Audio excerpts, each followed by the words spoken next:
দেড় মাসে তিনবার এবার ঝাড়খণ্ডের লাইনচ্যুত ট্রেন, দায় কার?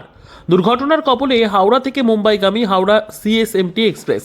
এখনও পর্যন্ত মৃত 2, আহত 20 জন।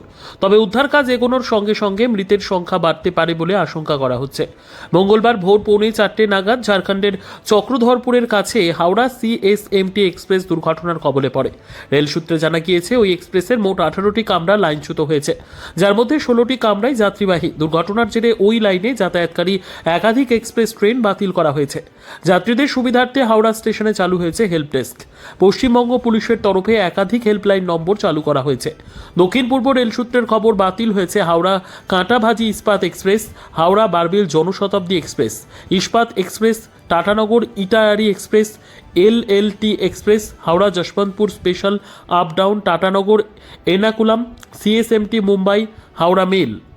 বেশ কিছু দূরপাল্লার ট্রেন নির্ধারিত সময়ের চেয়ে অনেক দেরিতে ছাড়বে বলে জানা গিয়েছে। পরপর দুর্ঘটনায় প্রশ্নের মুখে রেলের নিরাপত্তা। 17 জুন থেকে 30 জুলাইয়ের মধ্যে পরপর 3টি রেল দুর্ঘটনায় প্রশ্ন উঠছে যাত্রী নিরাপত্তা নিয়ে। বারে বারে দুর্ঘটনার কথা উল্লেখ করে এক্স হ্যান্ডেলে তোপ দেখেছেন মুখ্যমন্ত্রী মমতা বন্দ্যোপাধ্যায়। এই সরকারের অকর্মণ্যতার কি শেষ হবে না, প্রশ্ন তুলেছেন তিনি। দুর্ঘটনায় রেল মন্ত্রকের ভূমিকা নিয়ে সুর চড়িয়েছেন অন্যান্য বিরোধীরাও।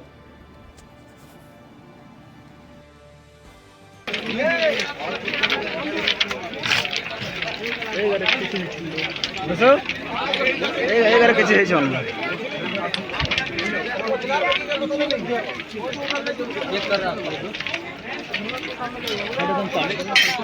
পাহাড়ি গেল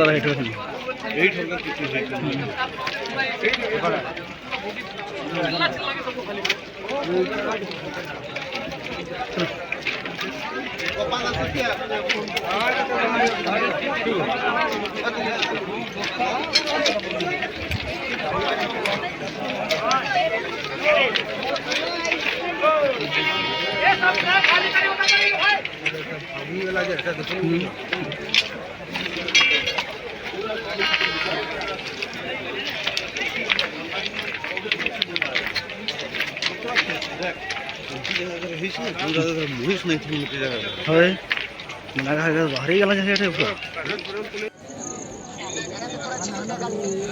এটা এটা এ সমান এর হারা শুনা আগা দিকে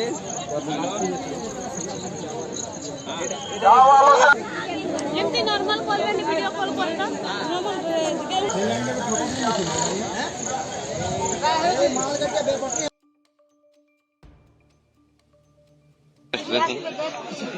किसी क्षति नहीं, किसी क्षति नहीं, आराम से घूमते हम लोग।